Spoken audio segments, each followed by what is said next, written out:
to Festpod, the unofficial rock festival guide. I'm Neil Wilkinson with the latest news about your favourite rock festivals, our music guide for the month, and some special things that we've found in Festpod Favourites. So let's welcome my fellow hosts. We've got two of them this time around. We're back to normal. There's always one that just disappears when it comes to recording day. Today, first of all, can you guess, have you got your bingo dabber? Who do you think it's going to be? Is it going to be Lee Ellingham? Let's have a look. Lee, are you there? Howdy, how are we doing? Howdy, partner. Are you a cowboy today? Yeah, why not? This little cowboy has booked himself a few gigs for the really? year. So, yeah, obviously with the lack of download for me this year, not the full festival, I thought I'd treat myself to a few smaller gigs. A few smaller gigs? A few. Wow. I bet you can guess one of them. Dolly Parton. With Slipknot. Slipknot. One guess as to who it would be. There we go. Might it be In Visions? Yes. Yep. So I'm seeing them in May. Where are you seeing them? In London, Boston Music Rooms. I saw them there. Saw them there just towards the end of the pandemic. So like at the end of 2021. Yeah. Was that where you licked them? No, that was at the Black Heart in Camden. Oh. Okay. Will you be trying to lick them this time? Maybe. Okay. Let's see I'm not drinking this time, so I might not have that urge. I see. Definitely was after a couple of beers. You got a bit frisky. That's it. The urge to lick In Visions in the face, around the chops. Yeah. Okay. And who else are you going to see? I'm seeing Spirit Box in July at the Roundhouse in London. I'm then also seeing Trivium in August in Oxford, which I've been gagging for a big gig in Oxford for ages, and I saw that I was like, I've got to book those. Got to book those tickets. So who else is on our bingo card there for Festpod presenters who are in attendance? Let's go to North Wales and see if Rich is on the line. Rich, are you there? Hello, Neil. I am here. Right, there, so we can dab Rich dab, off dab, bingo dab, card dab, dab. How are you doing? All right. I'm living the dream, thank you, sir. Okay. I'm here. I'm all good. Yeah, I'm getting all present and correct. Well, as much as you can be in this day and age. Okay, all right. But yeah, I'm looking forward to tomorrow. Getting some more ink done tomorrow. Oh, are you? Yeah. What are you having done? Well, regular listeners might know that I'm a big Wrexham Football Club fan. And on my right upper arm, I have a tattoo of the Nightman from It's Always Sunny in Philadelphia, with It's Always Sunny in Wrexham underneath it. So my plan all along was to have an Always Sunny themed sleeve. Oh, wow. So I'm having some more Always Sunny stuff done tomorrow. I'm going to sit for 7 hours like a boss and see what we can get done. Really? Oh my God. So you've got Ryan Reynolds and Rob McElhenney. Yeah. McElhenney. And what is Sunny in Philadelphia? Oh my God! If you haven't watched It's Always Sunny in Philadelphia, it is amazing. It's you'll find it on Netflix or on FX if you're in the States, and it's basically a sitcom. Which follows some friends around who own a bar. Danny DeVito's in it. Is he? From season 2. I'm going to have Danny DeVito on my arm tomorrow evening. Oh my God! Wow! And a tattoo. Hey! Wow! So you're going to sit there for all day and have all these characters done on your arm? Yeah, all day. Yeah, it's going to be great. It really is. Wow. Well, I hope we get to see the results. Yeah, absolutely. Well, I just know this was actually my anniversary / Valentine's present of Steph. So she's paid for a day of tattooing for me. Yeah. Wow, I think she's a keeper. Oh, definitely. Without a doubt. We'll keep this one. And how are you, Neil? How am I? I'm all right. I am now in my 4th decade. I did turn 40 a couple of days ago, and I don't like it. I don't like it. I'm sorry, you know I missed that. Belated happy birthday wishes to you. Thank you very much. Happy birthday. Thanks. The awful thing is that no one tells you is that when you turn 40, everybody reminds you by saying, you're 40 years old.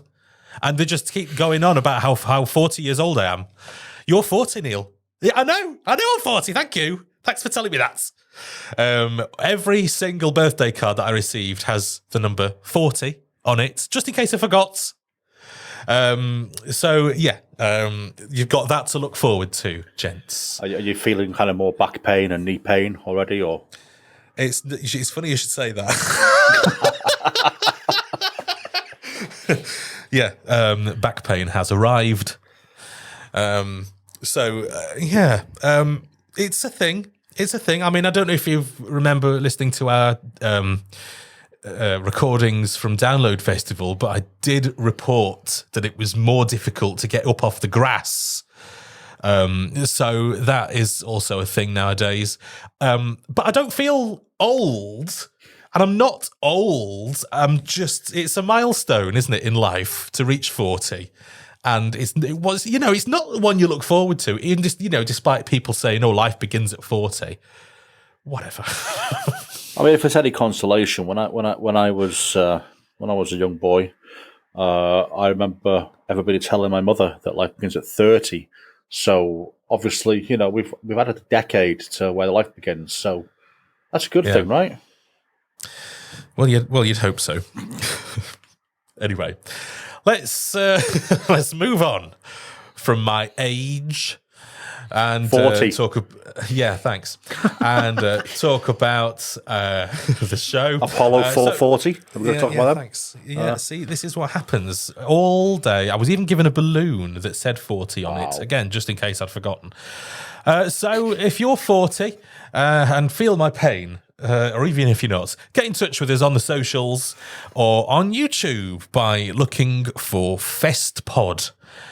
We've also got a Discord server now, if you fancy getting the latest directly from us, as it happens, between shows. So just look on our link tree for the address, which is linktr.ee, linktree, /Festpod. I could try and give you the Discord server address, but that's a lot more difficult because it's just a load of numbers or letters or something. But again, some people might not even be aware of what Discord is. It's basically a forum for a particular group. It's like your Facebook groups or whatever, but, different. It's not Facebook.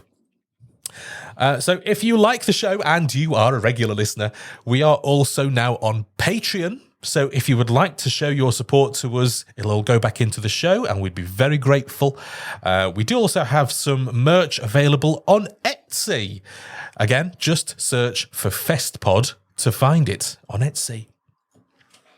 So let's begin with the festival news. Now, there has been some. It has been quite exciting. We've had some announcements.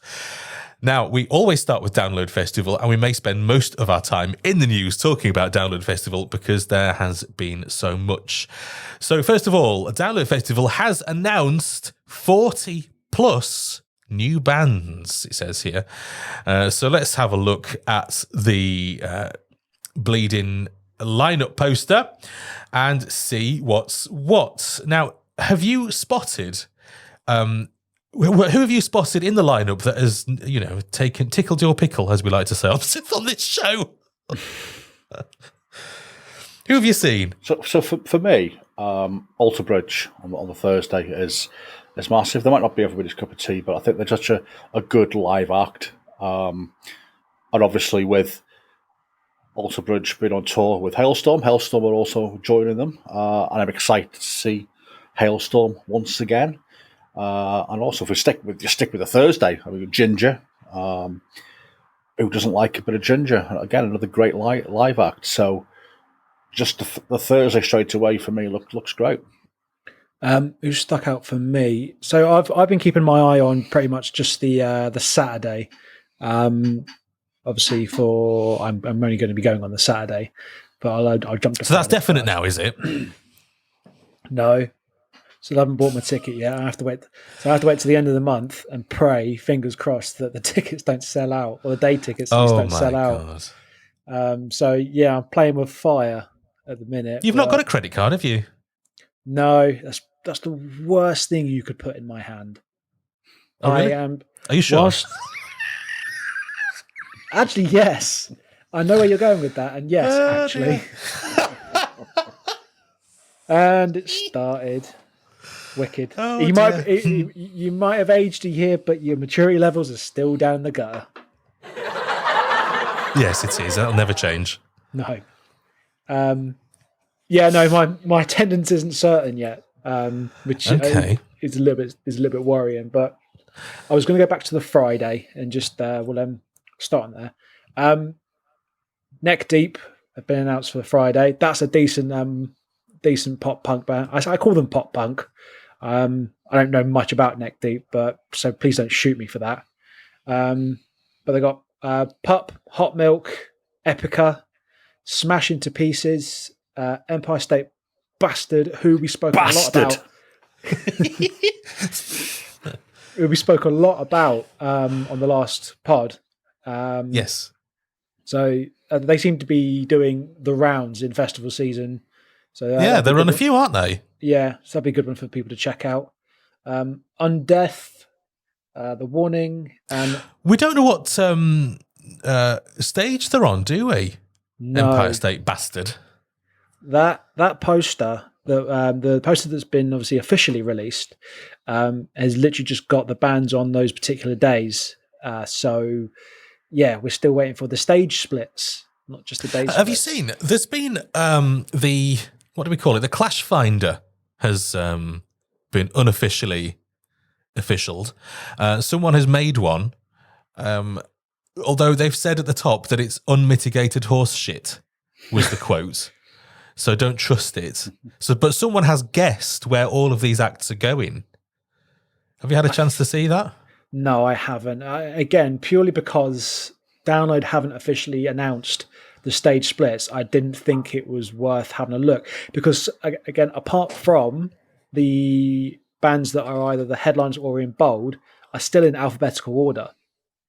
So, I mean, I don't understand how this person has managed to do that. It's obviously fair play if they guess right. I mean, he's not going to achieve anything, but Clash Finder's a lot of fun. I've known to have done that a couple of times over the last few years as well. So fair play. You love Clash Finder. It just helps plan. It helps plan the weekend out. And even by looking at this lineup alone, if I was going for the full 4 days, to me it's what I would call Clash Fest. But it's always that, because the thing is about Clash Finder is all it takes is for Metallica to be half an hour late in setting up or something, and the rest of that day on that stage is out. So there's going to be clashes everywhere anyway. Yeah, that happened to me in 2016. I think Architects had to pull out. No pun intended. They had to pull out. Sorry, I missed that one. And it was unfortunate for the reasons behind why they had to pull out, but then it completely ballsed up the day for me to see Gojira on the third stage because their timings are completely changed. So yeah, it happened in 22 as well, didn't it? Because Iron Maiden were half an hour late, and because of the wind or something, they couldn't get their stage set up done, or they couldn't get all the vehicles in. There was some sort of problem, and it sent everybody half an hour late the rest of the day. Oh shit! I didn't know that actually. Don't you remember that? I was asleep for half the day. Oh, of course you were, yes, but you did hear about it from Dave. Do you remember much about 22? Because I'm getting the impression that you don't. I remember bits and pieces of the bands that I saw. I don't actually remember. I mean, Saturday is a complete blur.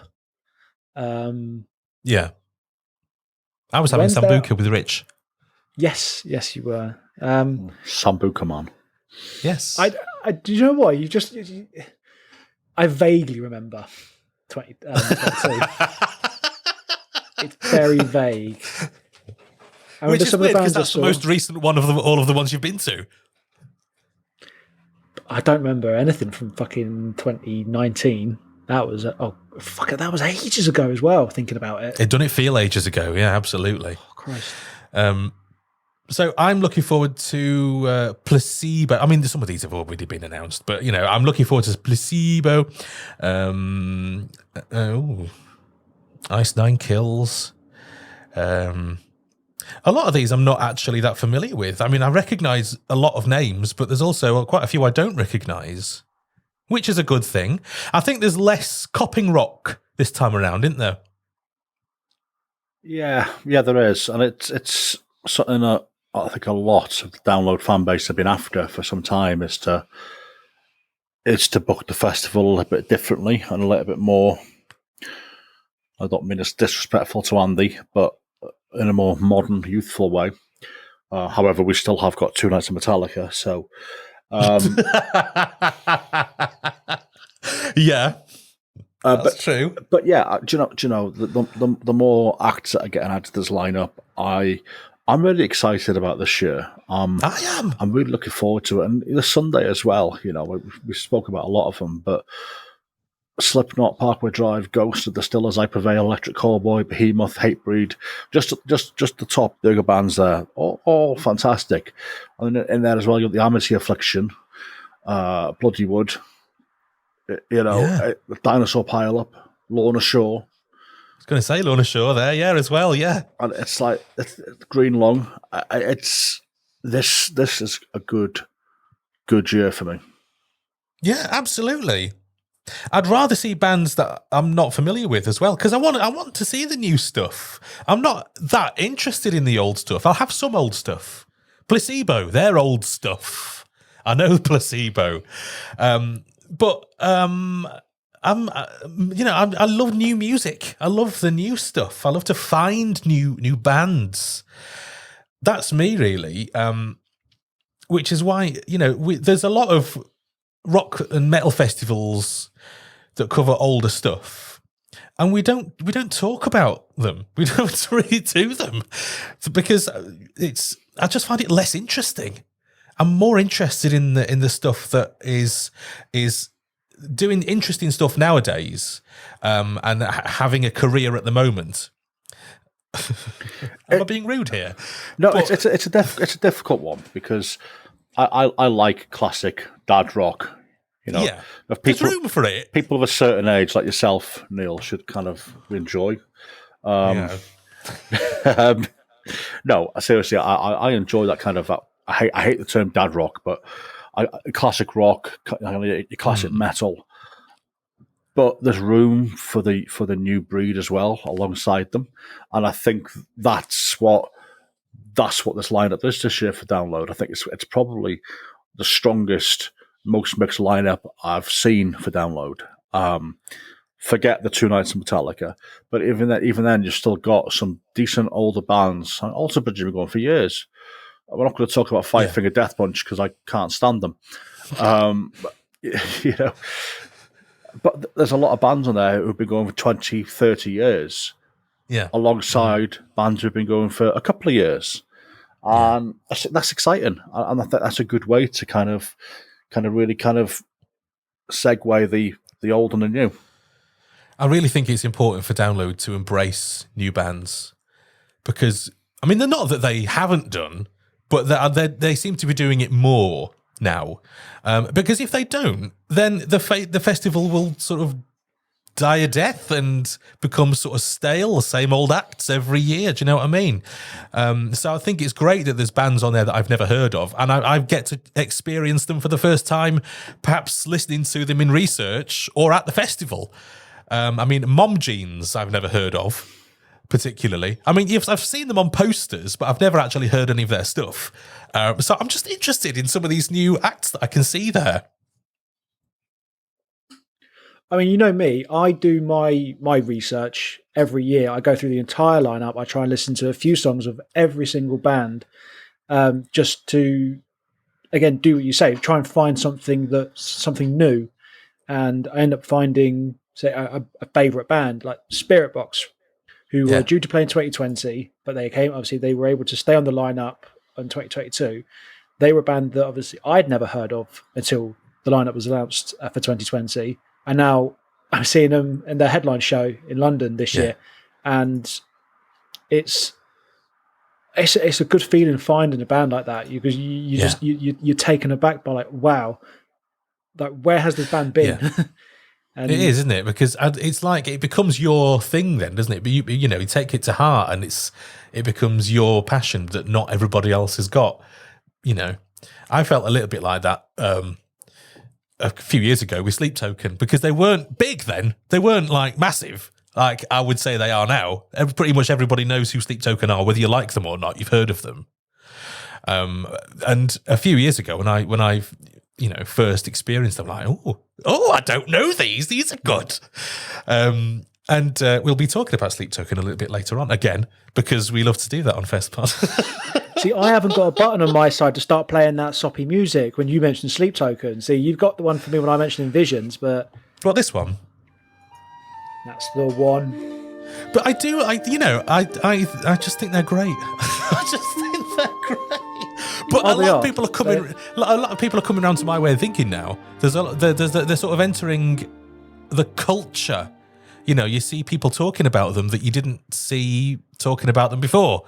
So it's a thing, definitely, and I think they're great. But we'll talk about them more later on, because they're not even in this fucking lineup. They've not been announced for download for 23, have they? Which I know they've been doing a lot of touring. But you know, there has to be a point where they don't appear on the lineup, I suppose. And that's now. It's very rare. It's very rare that bands get repeated year on year. I think Ice Nine Kills are... So you say this, I think that's crap, Lee. I think that's absolute bullshit, because you do see it. You do see it. What about your band from High Wycombe that was on twice in the same year? Oh, no, hang on. Okay. They played the main festival, and then they played a slot in RIP, which nobody else got to see, unless you were in RIP. So yes, twice on 1 year. What I was saying was, and were they not on before that? Were they not in 20 the pilot, or 21? Actually, they were at the pilot, yeah. Yeah, exactly. As were Sleep Token. But what I was trying to say, it is rare. It's not. It doesn't always happen, but sometimes it can happen. But it's a rarity. Right. Okay. All right. The pilot doesn't count as a year. Okay, the pilot doesn't count now. Ice Nine Kills played last year at Download, and they're on the lineup again this year. So it can happen. It's just therefore rare. Disproving your own point. I just don't think it's. I think it's more common than you think.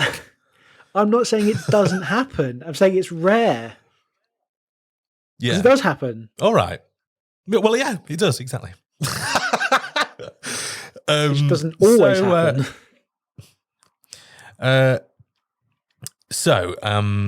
Obviously, there's more bands to come. So it's not very detailed. We just happen to know on which day some of the bands are appearing, which is, they like to do their releases in very small baby steps. So, like you say, we don't know the stages that these acts are going to perform on yet. We haven't got to that stage yet, or much as we would like to. So, at least we've got. I mean, just tell us. We just want to know. We just want to know now. Just getting to that exciting part of the year, isn't it? Where you're just waiting for it, and you build it up, getting to festival season. It's like, I want to plan my 4 days. I want to plan what spirits I'm going to drink a bottle of in the morning, and then I want to plan what I'm going to do. Well, even somebody involved with Download is impatient because this lineup, this latest announcement, got leaked 24 hours before, didn't it? Yeah, it's disappointing because it's like companies pay a lot of money for their marketing and PR teams to get releases ready, and it's you've got your. Yeah, so companies pay a lot of money for their marketing and PR to get this sort of thing ready, and they have this whole plan. They'll have a social media plan, and then some arsehole comes along. Some arsehole comes along. I saw it. I heard you say arseholes. Yeah. You call everybody arseholes. Brilliant. Some arsehole, that's foot number 5, comes along and ruins your plan and breaks the embargo.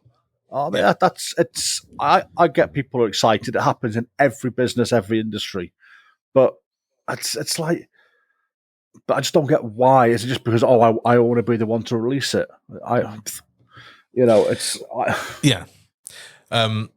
Anyway, it was absolutely the. I'm trying to think what the phrase is. The lineup poster that I saw, because they did have a watermark running through it, and I think it said something like sound or something. I don't know what it said. Something like sound technician. I'm probably wrong in saying that, to be honest, but it said something through in a watermark that said basically who that poster had been given to.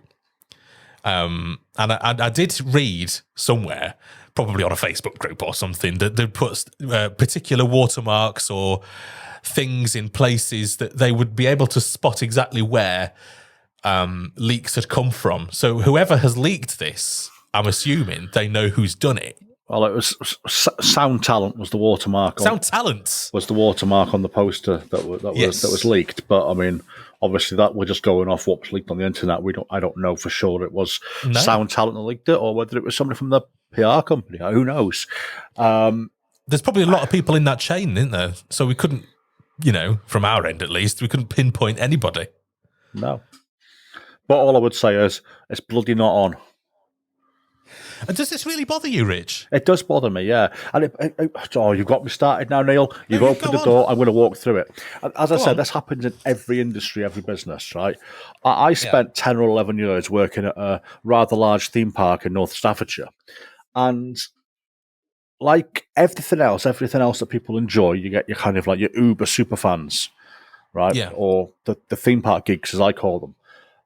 Now, obviously, a big part of a theme park's marketing strategy for a new attraction, a new ride, new roller coaster, is how they release that information and how they just release little snippets. They keep things secret because it's the unique selling point. It's what you're going to use to draw people in.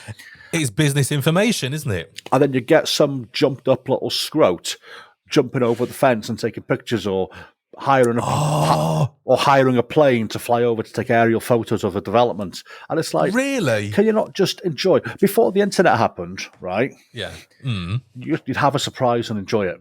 I remember back in 2001 when the roller coaster Air was getting built there, and I was a little theme park geek.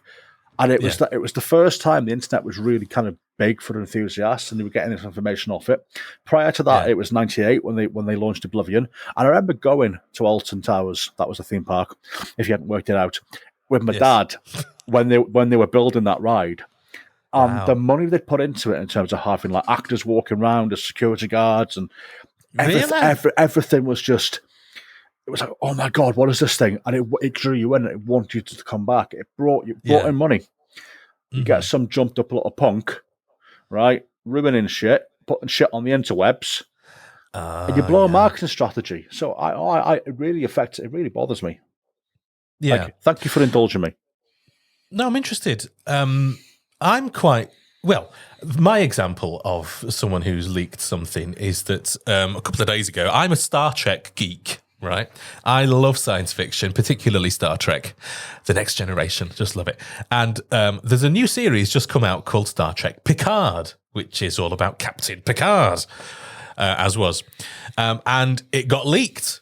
It was supposed to come out in the UK on the 17th of February, but everywhere else in the world, or at least America and probably Canada, on the 16th of February. But I managed to find... Am I admitting something really bad now? I managed to find a copy of the show leaked on the 16th, which was a nice birthday treat for me. So I watched the show a day before, and I was very grateful because, as I say, I'm a massive geek, so I can see it from that point of view as well. So just to clarify them, so last episode we talked about you pirating music and returning it to shops. Today we're hey, that's libelous as a young man. Is it? It came from your mouth. I'm pretty sure it's a good source. You can never prove it, Your Honour. Never prove it. I was just making it up. There we go. It was the folly of youth. Yes, exactly. Go on, I was listening to you go on then. Not only was I pirating music, but also... Oh, yeah, but you see, but you've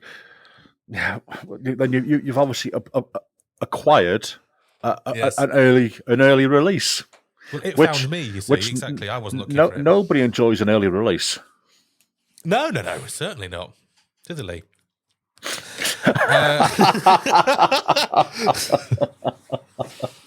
I'm not even going to buy. Fuck off. No. All right. Yeah. Well, I'm not even ashamed. I really enjoyed the show, and I'm pleased I watched it in 4K. So yeah, I can understand. You know, there's people are just so enthusiastic about download and going every, because it is the festival, isn't it? It is the one that we all make big plans for every year, and it's a big operation to go to, and you want to know what, I mean, that's part of the reason why we are sitting here right now, is because we're all really enthusiastic about festivals, and particularly Download Festival, because it's the biggest UK rock and metal festival. But would you tunnel in to the festival grounds or jump a fence to go and take pictures of a stage setup? Probably not. But if somebody else did, I would look at the pictures. I'm not going to go. Quite happily. I'm not going to go where I was going to go with that, because it would have got us cancelled. Well, it got me cancelled anyway. Oh, but Rich. I want to know. Can we press pause on the record for a minute and just hear what he's going to say? I'll tell you after we recorded. Oh God! But that's yeah. Are you upset about that, Rich? It looks like you're upset about that. I'm not upset. I'm not going to cry or anything. I mean, No. Okay. I've done my crying for today. I've cried enough, so I'll be okay. I'm a big strong boy. I'll be okay. You don't need to worry about you. But no, I get it, and you know what? I'd probably look as well. Doesn't make it right though. No, they should absolutely. They are ruining the surprise. If, let's say, there's an amazing setup, I completely get it, Rich. You know, let's say that there's something amazing being set up. You know, as a surprising treat for everybody, and the surprise is ruined because some upstart goes and takes a picture and spreads it. Oh, I can completely understand that it's not ideal. But in the same way, I'm also an Apple geek, the Apple technology company, computer company. I love Apple stuff. I love Apple News. I love finding out about the new designs of the iPhone before it's actually been released. And part of it becomes because the company is so secretive. They don't want you to know anything before the day it's released. But with that, I like looking at iPhone rumors, but they're rumors. Yeah. It's not a solid leak. It's people's best guesses, usually made from somebody who's in the know. But it's not. It's not. Well, it depends, doesn't it? Because the closer we get to release day, those good guesses become basically facts. Yeah. We see pictures, we see CAD files, you know, as has just been released, and we know what it looks like. There's no surprise anymore. There's nothing. I think we've reached the time now where nothing is released by companies there is a surprise because it gets leaked. Because there's such intense interest in things that people like, that they're inevitably going to get leaked. Yeah. I suppose I know it's not right. I know it's not right. I'm old fashioned as well. I kind of miss that kind of excitement of waiting for something. Yeah. Although I might have that kind of that curiosity to occasionally, have a look at a photo that shouldn't have been taken or whatever. Yeah. Because that's human nature. Mm-hmm. But I'm really It's exciting. It's something that you're not supposed to look at. It's something you're not supposed to know at, and it draws you in. You're interested, of course you are. Yeah, I'll get over it. I will get over it. I feel for the company. I feel for the brand because it ruined their plans, and they'd have been planning for months for this release, and they only get a few releases a year, so you got to make the most of every release. Yeah, that's true. It's a big deal, isn't it? If you've only got a few things that you're doing per year, then it is a big deal, isn't it? Like, for example, if we were working on something and the news got out, I think we'd be disappointed, wouldn't we? Yeah, absolutely. You just made me think, actually, like with it being the 20th anniversary of Download, and every sort of milestone they've had leading up to the festival so far, something has been leaked. You know full well that they are going to do something massive, with either it be staging or... Do you remember the big old silver Download dog head that came in 2015 or 2016? That something like that, I think, is going to happen again, or they're going to put something in there. Do you think? I do, but we will hear about it from another source that isn't Download, probably about 4 or 5 weeks before the festival. And I do think I'm with Rich. That is something that's been something that the company is going to try and build up, so it's a surprise for the fans. And we love it when they officially announce it, because it's definitely happening. And then you get these people that on the lead up just think, "Oh, I found this. It's definitely going to be true." And I think this is the first time in years where, on 2 occasions now, someone has leaked the official posters, and they're 100% correct, and it's completely ruined the surprise. Because we've had it in the past where people have outlandishly come out with, Metallica are going to headline, but this is the first time they've done it in 10 years, if not a little bit, 11 years. But it's that example alone, like every year until this year, everyone has said, Metallica going to headline, whether it be 2019, 2018, whenever, and it's always wrong. It's always wrong. I wish it was wrong this year. No, it's not. It's not that bad. You say you're into your dad rock. It's not that. This is the only. I call him Granddad Rock. Actually, saying that. This is the only 80s music band. for 40-year-olds. I'm just not a massive fan of them. No, that's fine. You don't have to be. That's all it is. That's all it is. I will watch them. I will probably watch them and listen to them. Same here. But I'm not saying I'm a massive fan. But it's they're one of those bands that are probably top of my list to want to see before they retire. Ticking a box. Yeah, I mean, having said that, they might last until like in 2050, like Ozzy Osbourne has managed all these years. He's still alive. He's still alive. I agree. I agree with you, Rich. Like the surprise, when the surprise is taken away from you, it does lose something. I mean, my personal example at the minute, I'm watching The Last of Us on Sky Plus, but it comes to, obviously, America get it first, and we get it a day later, day after, and the best thing about not being on social media, I don't get to see any spoilers. Yes. And everybody wants to say they said it first. Again, to go back to the lineups, people are more concerned about saying that they were first to say it, despite whether it's correct or not. Which brings me to another point. In our little group chat, you guys said, so the poster that was leaked was definitely 100% right to the official one. You're 99.9% correct. Bad Wolves weren't announced. They weren't on the leak, but they ended up on the official poster. I had to find something. So I guess it must have been from, I guess there are iterations of it, aren't there, before it becomes official, and then this is the one that we release. Wow, so that's interesting. So that somebody along that line must have had a version of this poster that they thought was official. That's interesting, isn't it, to know that?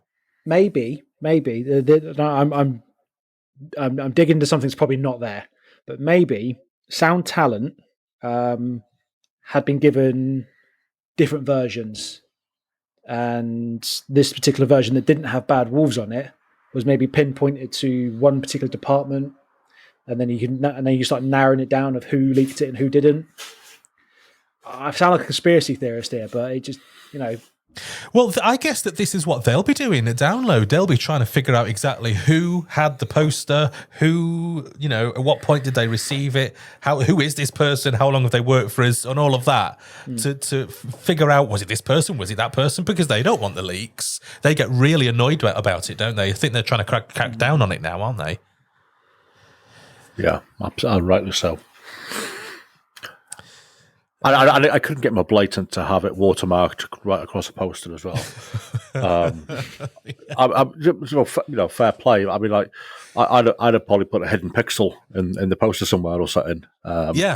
With that detail in, but I suppose it's more effort, isn't it? It's more work to kind of try and recover that information, and there's nothing to stop it being easily removed. Well, that's true. But it's like the movie studios, isn't it? They get really paranoid about even movie journalists, leaking movie screeners. They get advanced copies of films that are going to come out, big movies that only a select number of people are going to see, and they'll send them out to certain people to watch before they talk about it on air, and they'll have like a watermark on it, or they'll have some sort of identification on it so that they know who has had this, and if it leaks, they know where it's come from. So it depends how paranoid you want to get on it. But I can understand it completely. This is the world we live in nowadays, where everybody shares everything for free before it's official, just because that's the way it is nowadays. Something that we did find out officially is that Download day tickets have been released. We have them available on the website, and you can actually buy them. Now, I was interested in this, Lee, because obviously you're going to go for a day, aren't you? Now, was it you that said that they might have an evening ticket available? I'd seen somewhere along rumours saying apparently they were doing. They're only letting someone said, they're only letting people in between 4 and 6, which obviously that's incredibly far fetched. Which at the minute it doesn't look like they have done that at all. They look like they're full day tickets for £110 for every single day. So whoever there was some talk of, sorry, go on. Sorry, I was going to say, whoever found that information is unfortunately not right. There was some talk about Thursday being a half day, maybe. And so perhaps that's where the talk about it being an evening ticket has come from. But if you look at the price, that's still £110, just like all of the other ones are. So that's a full, you'd expect, I mean, if you'd paid 110 quid for half a day, when all the other days are 110 quid, you'd be pretty pissed off, wouldn't you? You'd want a half price ticket if it was a half day. Yeah. But it is 110 quid. And to be fair, that's actually cheaper than I thought it was going to be. I was racking my with the price of the weekend ticket going to £350. I initially thought like, oh god, it's going to be about 125 or 130, but 110. Yeah. I think it's fairly reasonable. It's still fairly expensive, but I think it's still reasonable for what we get. Thursday, sorry, I was just saying. Do you think the Thursday price though is the Metallica effect? But it's. Do you think that's paying for Metallica? Yeah. Yeah. But even though it's not, so this, I guess they would spread out that cost throughout the. No, but I mean, how much did you pay to go and see Metallica at one of their own headline shows? That price, you'd be paying 90, 100 quid. Yeah. And they're playing a full, 2-hour set each night? Yeah, I think if you were paying 110 quid to watch a Metallica gig, you've got a bloody good deal because they charge a good lot of money, don't they, to see them at all? Yeah. Yeah, I'll still nothing I can think of because it's obviously from the current release. Hey, giggity. How many times have we said release in this episode? You've said it the most. I probably have. I've got release on my mind.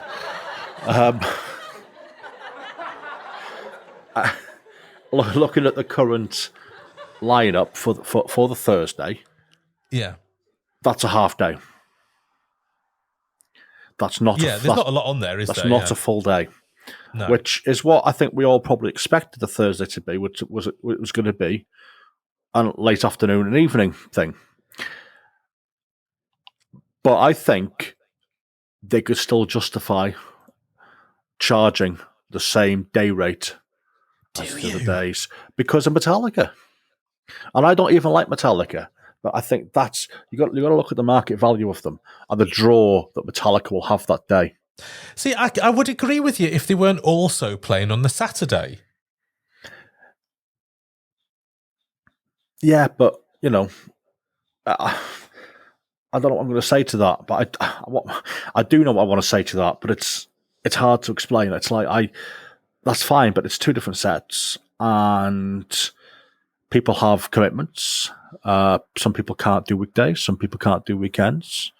So actually, what you're getting is, why would you underprice something on the Thursday and push maybe a lot of the people who might have picked up a Saturday ticket to the Thursday for something that would cost, say, 80, 85 quid, when you don't want a full arena or as full an arena because you've got less bands on.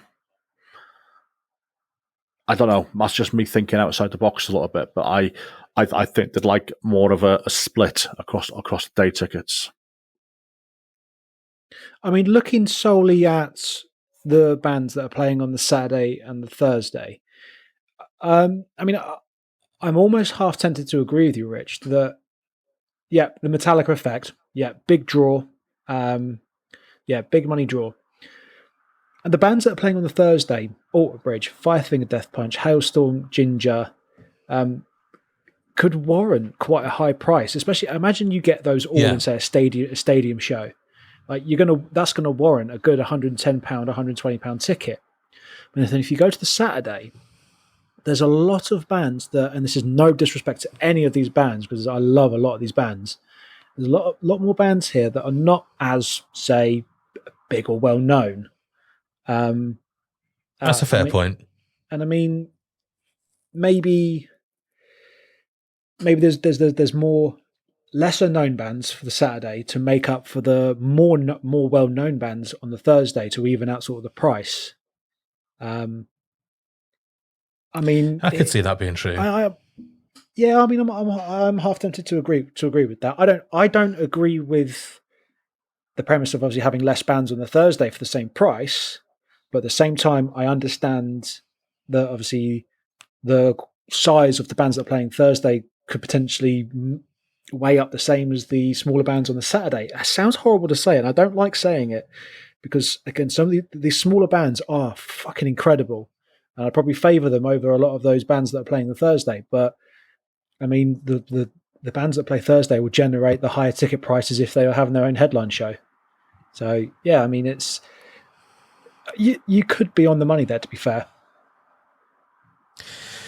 So we do have more official news. We have some new VIP options, which have been some of these options are crazy. Let's take a look. I can't take it seriously because I know what's coming. You say they're crazy, but most of them are now sold out. And that is just nuts. I mean, I know that camping, standard camping has now sold out. You can't get standard camping tickets anymore for download 2023. They have gone. But does that mean that you then go on to, oh my God, to spend... I can't. Right, so there's a Citroen camper for 4, and it's an old, knackered Citroen. I wouldn't pay.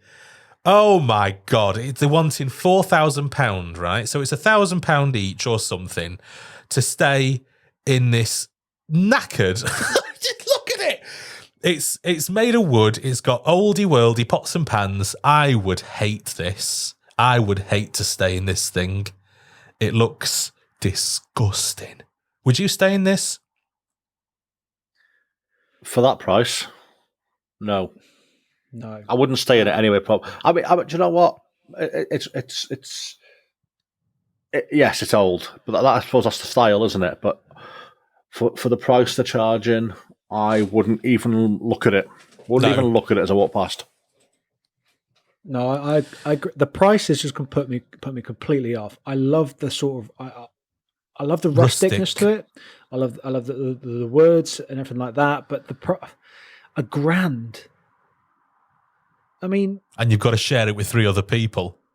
Yeah, I imagine it'd be a family sort of thing. Obviously, you can't share the bed with your partner or anything like that, of course. But 1 double and 2 bunks is what it says. Maybe you can share with a partner. But imagine having night terrors, right? And you bolt upright and smash your head on that bunk. Yeah, I laughed when I thought about it as well. But it's just... Imagine paying £1,000 to smash your head during the night terror. Yeah, imagine that. Let's all imagine that.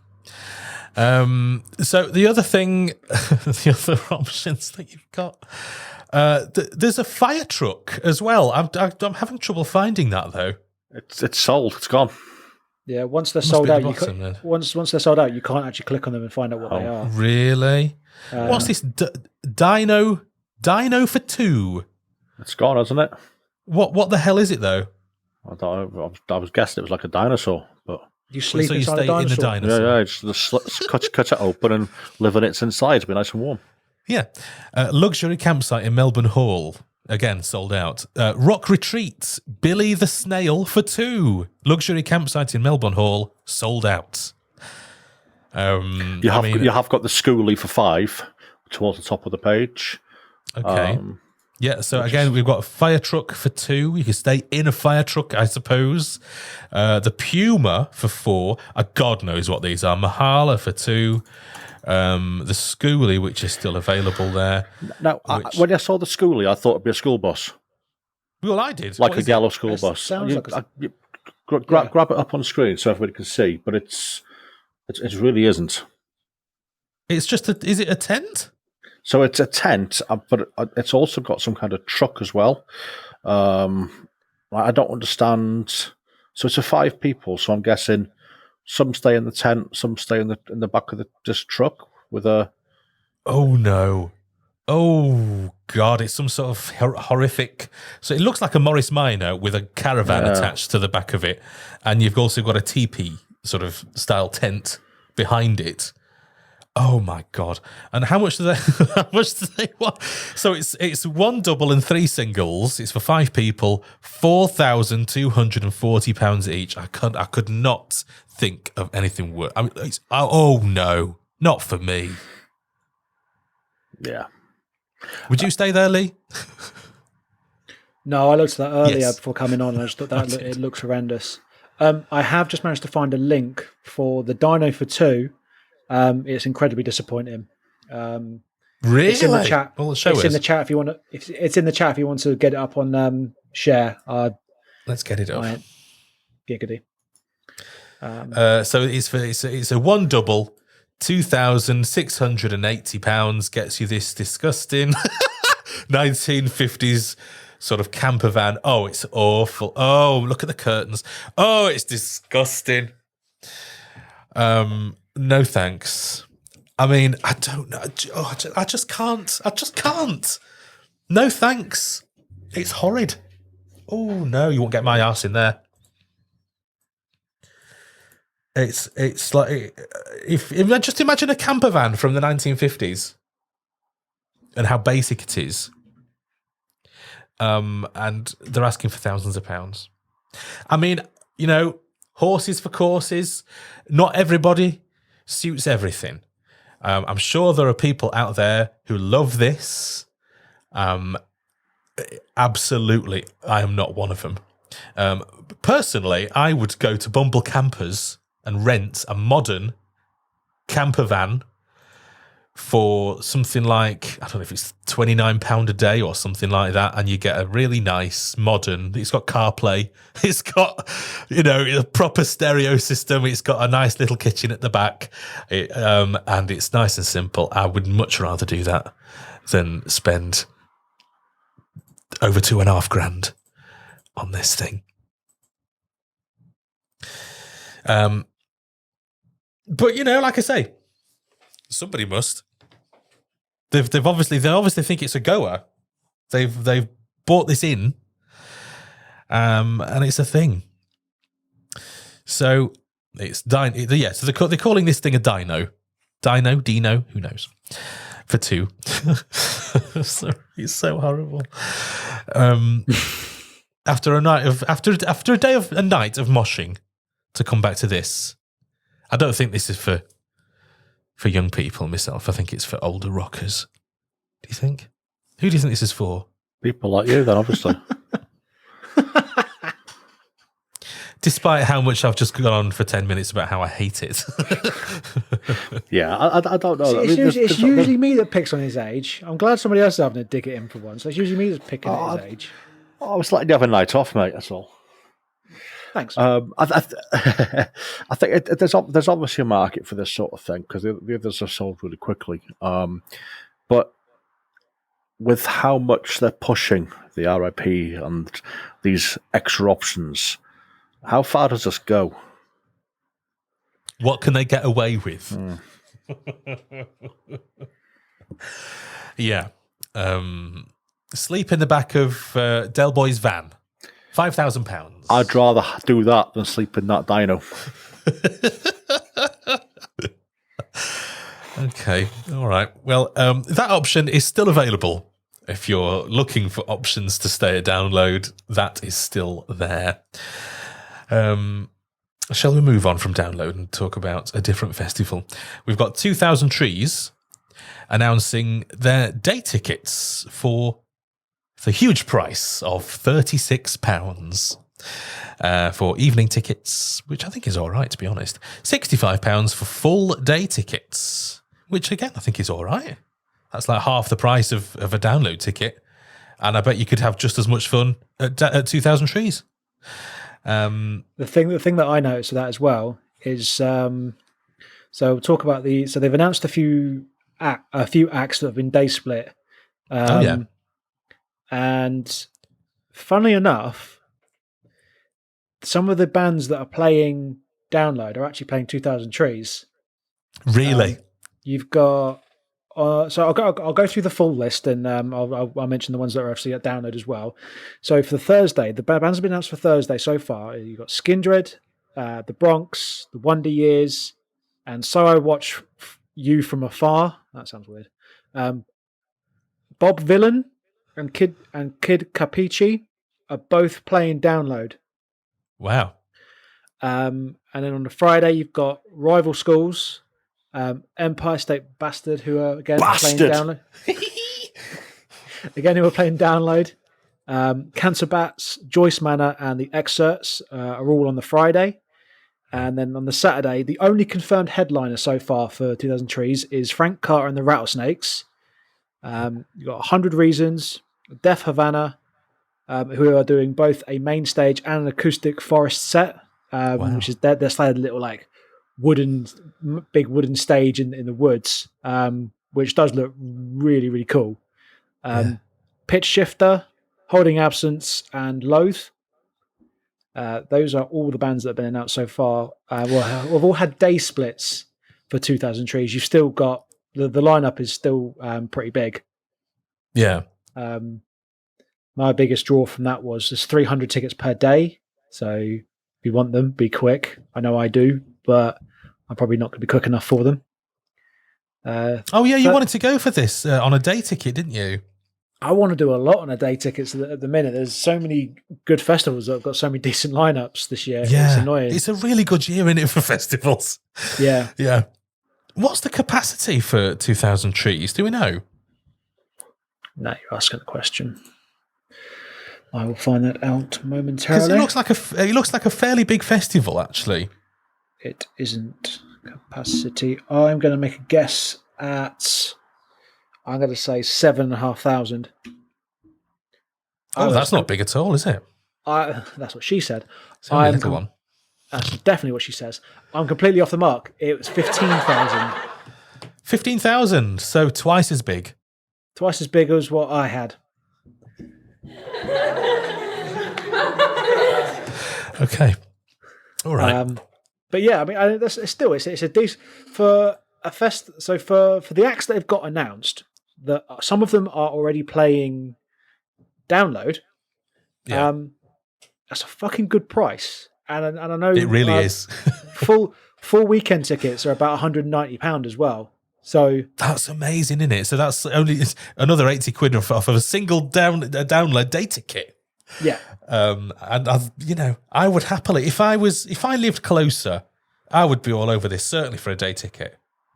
Well, I mean, I looked it up. I'm about an hour away, so it's almost screaming at me, "Come to us!" And if my peeps in As Everything Unfolds are playing this Saturday, they can 100% guarantee my attendance. Wow.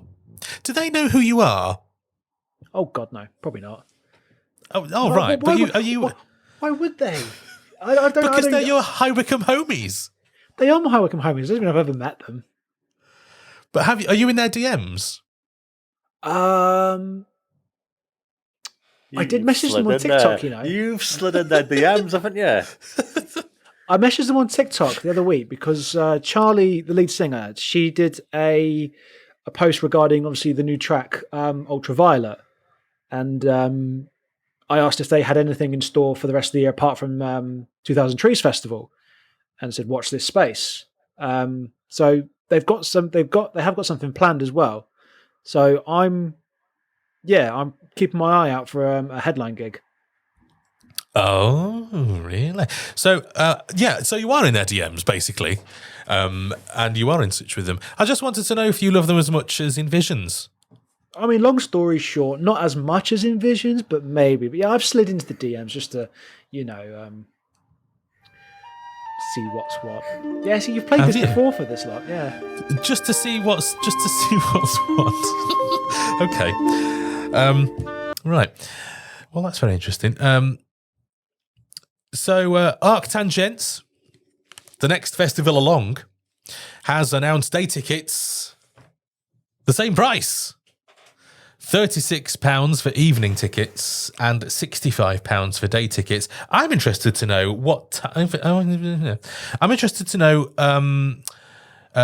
time you get to go in for an evening ticket. What time does evening start, and who do you get to see? Ooh, I looked this up actually, and I believe it's about 4:00. But that's not too bad then. So just like the 2000 Trees email that I received as well. So basically it's telling you you've got day and evening tickets are available. And here's the full lineup in all its glory. There's that band you like, Neil. Pigs. Oh yes. Have you heard them at all? Did you give them a listen at any point? I've heard of them. I've not listened to them, but I see. You ought to. They're good. I think I'll have to. Yeah. Again, on this lineup, you've got Empire State Bastard, who again at download and at 2000 Trees. I think we said. So they're everywhere. Yeah, they are. Bastard. Vola, who are one of my favourite bands, Danish prog metal band. Loathe playing ArcTanGent. They have released a they've released obviously day splits for certain bands, as you can see there. Converge, Russian Circles, Empire State Bastard, Cave In. I don't know why. I'm still laughing at that. What, Bastard? Yeah. Go on, Rich. You do. You got a bit more of a gruff voice than I have. Bastard. Yeah.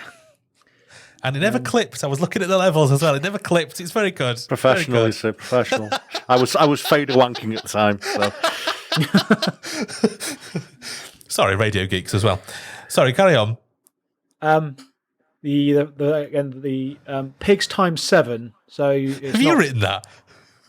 No, this isn't my script. No, this is the email they sent to me. This isn't me trying to pigs times 7 scripts. Somebody was trying to save themselves the bother of typing pigs for 7 times by saying pigs times 7. That's very funny. Yeah. Again, I'm incredibly tempted for a Saturday ticket. Vola and Loathe playing on the same day. Again, I think Rich, you said last week that this is a festival you'd love to get to if you could. And I mean, this lineup so far, for me, it has to be done. They've always got a good lineup. They've always got a good lineup as ArcTanGent. Yeah, I'm. It's certainly still on my radar. Same with Trees. Me and Steph are looking for the Saturday for Trees, for the day, hopefully. But yeah, ArcTanGent. I'm all over it. I just need to sort the whole layout and sort the kids out, and I'm hoping, fingers crossed, I'll be able to get down there for the whole weekend. But are you going to work this in with Download in the same year? There's always a way, Neil. There's always a way. Because I know, Lee, you have previously gone to Bloodstock and Download in the same year, haven't you? Yeah, it's not it's not a cheap year, admittedly, but it's a fucking ton of fun. So I usually do Download and Bloodstock, but I'm thinking about dropping Bloodstock this year. For no other reason than childcare, and last year was a nightmare with a child there because of the heat, and we don't want to take that risk again, so we're going to be adults about it and sensible. Wow. I know, right? Anybody would think it was me that was 40. Yeah. Well, I think, I mean, you know, I hope I'm not speaking out of turn, but I think having kids puts years on you. It does. It does. I'm only actually 17. I just love really tough paper round as well. Yeah.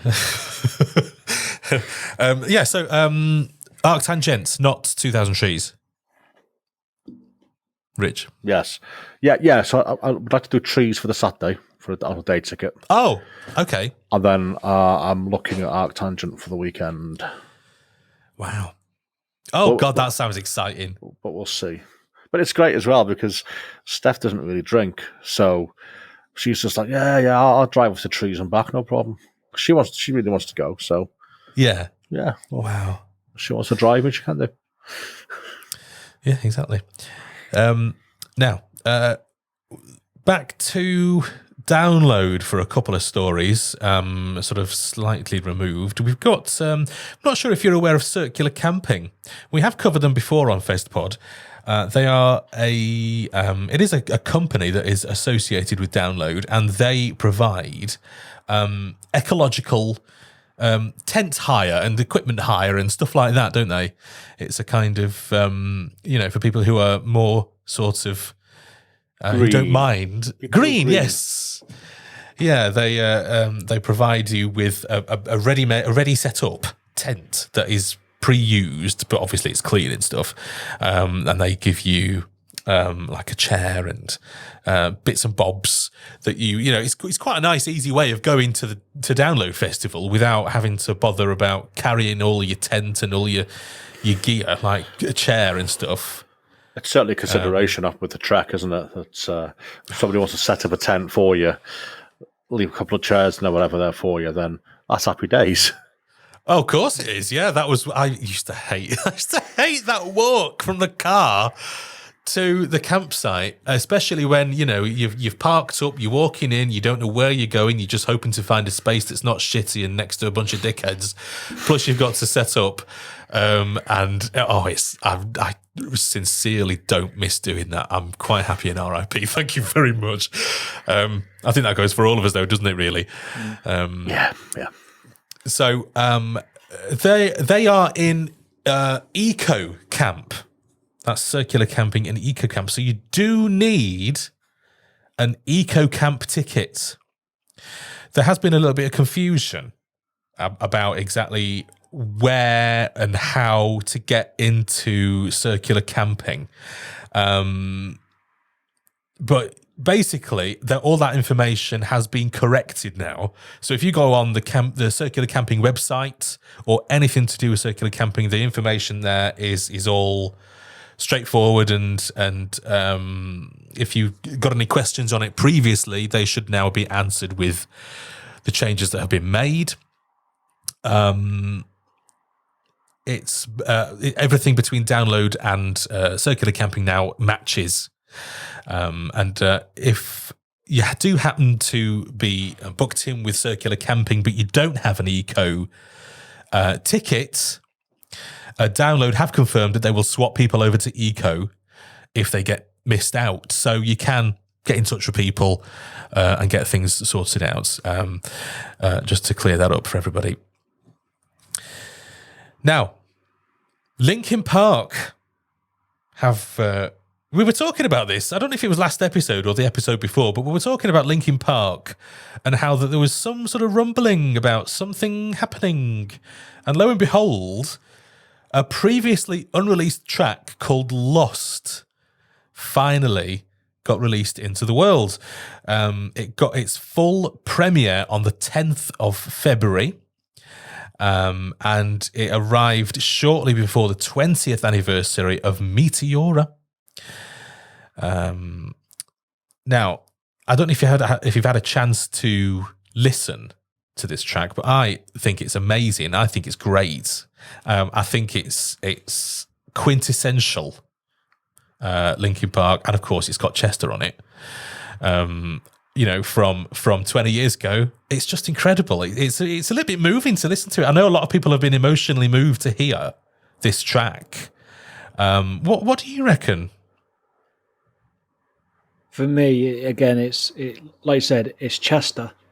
It's good to be able to just to hear his vocals with something new, and I am lost of words. These are the Linkin Park was one of those bands when I was a teenager. It was one of the first new metal bands that came onto the scene and absolutely just blew me away.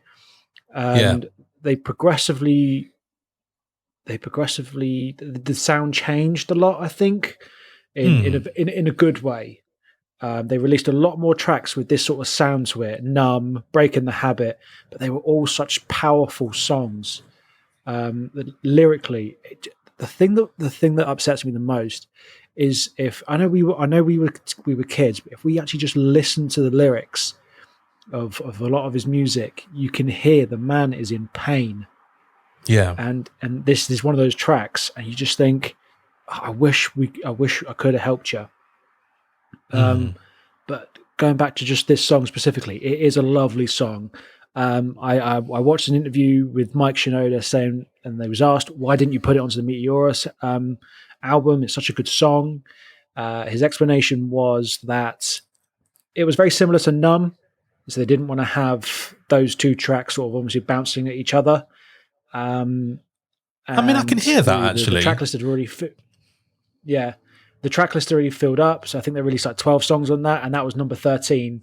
If they could have squeezed on another song, this would have been on there.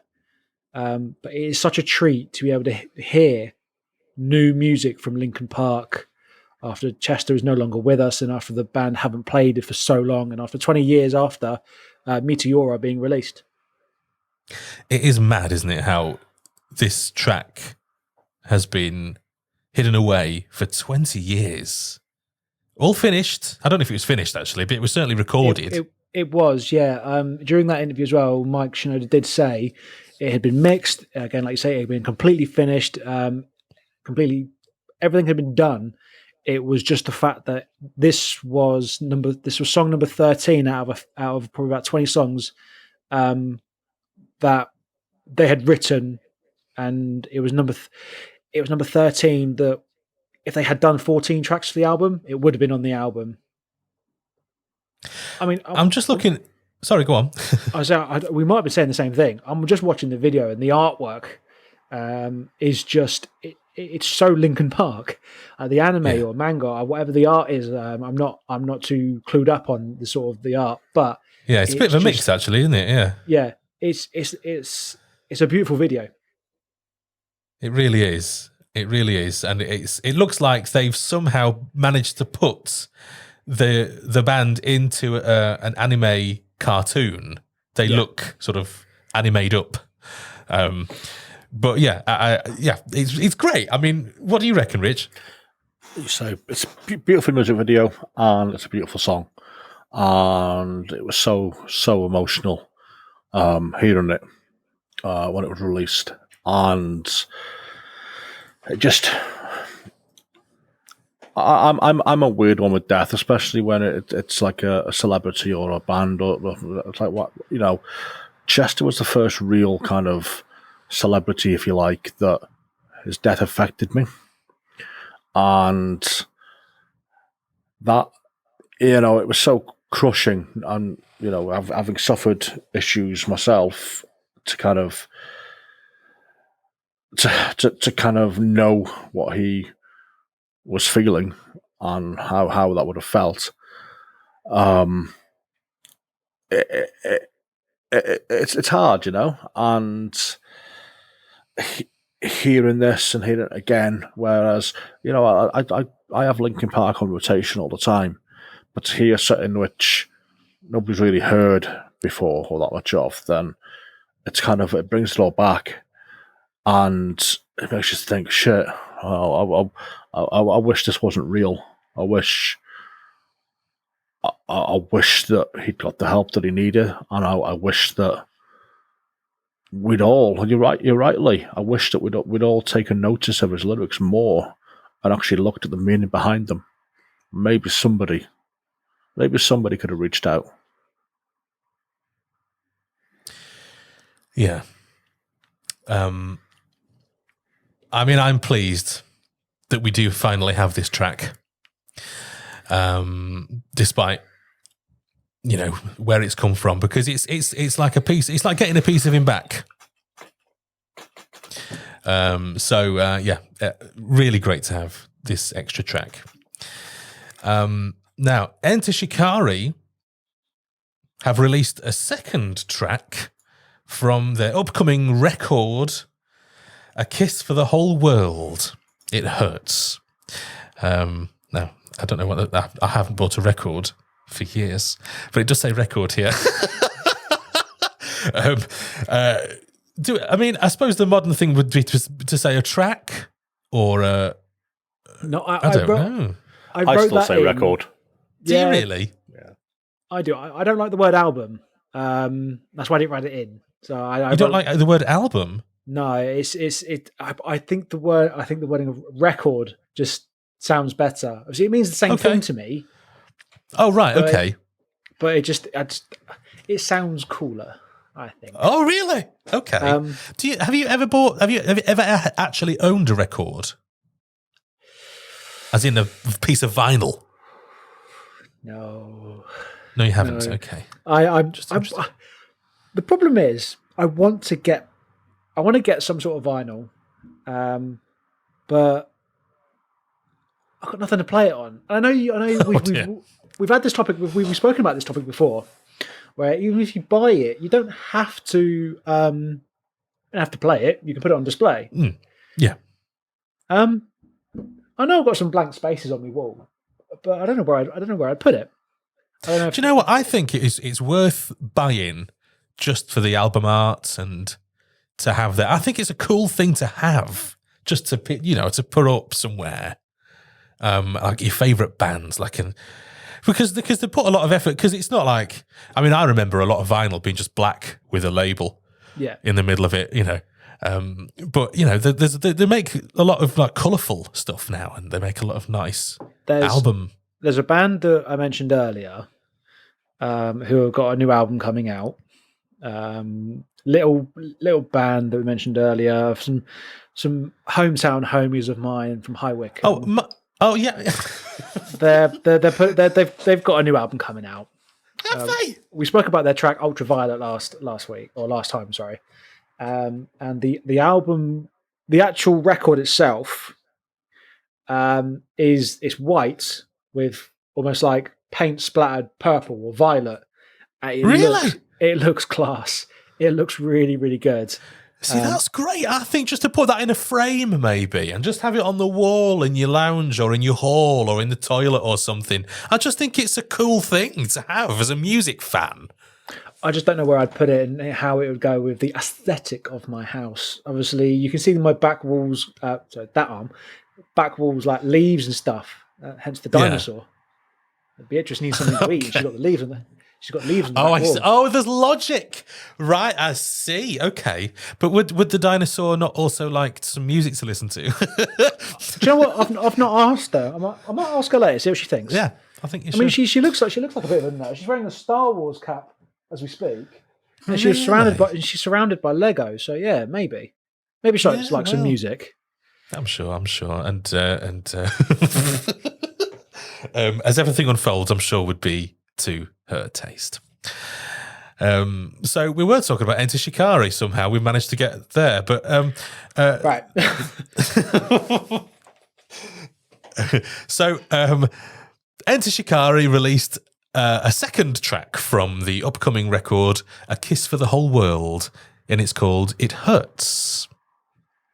It's a good track. I've been listening to the new tracks obviously as they get released. It feels like a bit more of a, when I say softer, it's not as politically charged and aggressive as previous songs, but it's lovely. It's a good song. Favorite song that's obviously that they've released so far is Please Set Me on Fire. I think it's a fantastic track name. But again, it's another good choice to release as a single, and It Hurts is a brilliant choice as well. They've obviously got a tour coming up in, I think, February, March, and April, where they're doing the same venues but different gigs with different support. Wow!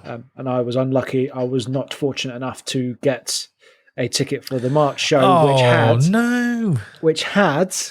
I'm going to mention them again as everything unfolds. Supporting, right? Which would have been an amazing show. But it would. Yeah. But you've got other gigs lined up anyway, haven't you? So I have. You're not going out. No. No. Okay. Are they releasing the odd track here and there? Are they from their new album and just seeing how they get on? Sort of drip feeding it to us before the main release. Yeah. I can't say that word with a straight face anymore, for fuck's sake. Are you fully invested, are you? Have you pre-ordered A Kiss for the Whole World or not? Not yet. They've got a good few bundles lined up for Do you buy the album or do you just listen? Do you stream it? Honestly, and it's something I don't like to admit, 9 times out of 10, I'm a streamer. Yeah. Using Tidal as my choice of streaming platform, 10% of my monthly payment goes towards my most listened band, which I think's a brilliant idea. And I wish other platforms would do the same, or at least more money would go to more bands in that way. But yeah, it's a nice idea. Yeah. But they've got, again, a lot of bands now are releasing when they release an album or a record, they release it with like bundles of like t-shirts or exclusive merchandise, which I think is brilliant. It's the best way to, obviously, for one, for the band to get some more money in, and two, as a consumer of music, And merchandise, it's good for the fan to be able to get loads of little bits and pieces, and you really get your money's worth. To be honest, I think it makes it more of an occasion, because there's physical items. Because the whole physical thing went out of fashion very quickly over 20 years ago, when we stopped buying CDs and we were acquiring them through programs that might have been called something like LimeWire, or perhaps there was another one called Napster, and you used to get your music like that. There was no physicality to it. But now they've cottoned on that we might actually like to have some of that physicality back, whether it's a piece of vinyl, whether it's a T-shirt, whether it's some other piece of merchandise with their image splattered all over it. We like to have something physical to do with these releases, don't we? I think Placebo and Shikari actually are releasing cassette tapes of their albums. No, that's fucking stupid. That's really dumb. Who the fuck has got a cassette tape? And who wants a cassette tape? Because they sound shit. They're so poor. That's why we left them behind. I'm going to buy one now, just because I've got nothing to play it on. Like a vinyl record. I've got nothing to play it on. I'm still going to buy it. I'm so over tapes. I just think they're shit. There were never little cassette tapes like that. They were never any good. They always sounded crap. You know what I mean? Even as an artistic piece, to put it on your wall or something, that looks stupid. You want a piece of vinyl. The vinyl is iconic. The cassette is just crap. I think we were right to leave them behind. There are things in history that, need to be left behind. It's left in the bin. I don't know. It's not that bad, is it? Yes. You've forgotten. Sound quality, yes. But, I mean... Well, what else is there? What else are you looking at? It's a cool little retro novelty, I think. Okay, right. I'd see. Perhaps that there's a perspective that I'm missing here, as someone who lived through the era of buying everything on tapes because I couldn't afford the CDs, and having to listen to things that on crappy tapes that sounded awful. I'm a man who appreciates good sound quality. I'm a man who appreciates not having things sound like, if there was some sort of horrible wax cylinder recording, would that be as cool? If there was some horrible sort of gramophone 78s or something like that, would you buy that because it's cool and nostalgic? I just don't get the thing with cassettes. I think they're crap awful. I really do. You've got an angry in your age. No, but I just don't see the point. It's like releasing, a Roman tablet with lyrics on it. What? Why? Do you know what gets my goat the most about this though? Is Sony tried to launch the mini disc. Now the mini disc was actually really good quality. It was, for what it is, it was really good quality for what it was. It was. It worked well. It was robust. It did everything it needed to do. And it just died a death. Yeah, it did. And I loved my mini disc. I used to buy a lot of stuff on mini disc, and I used to use mini disc all the time. I even had a mini disc playing in my car, and I loved them. Cassette tapes though are shite. They got horrible hiss on them. Yeah. You can't work with them. And why do they get dragged back up from the depths of hell? But yeah, it's true. I'm glad you spoke up then, Rich. I thought it was just me that fucking hates cassettes. No. Lee is completely and utterly unconvinced by our arguments about cassettes. No reason. Okay, look, I've got no reason to like them. Granted, it just seems like a little. You've got nothing to play it on, obviously. Who the fuck's You think we're being over the top about how shit they are? A little bit. I mean, you can't listen. You can't. You see, you've missed this point of amazement at how you don't have to wait for the next track. You can just press a button and the next track comes on a CD. You don't have to, or Remember this, Rich? When you were looking for a particular track on the tape and you had to just, you fast forward? Oh, I've gone past the start. Go back again. Right, I've missed that. Yeah. Go forward again.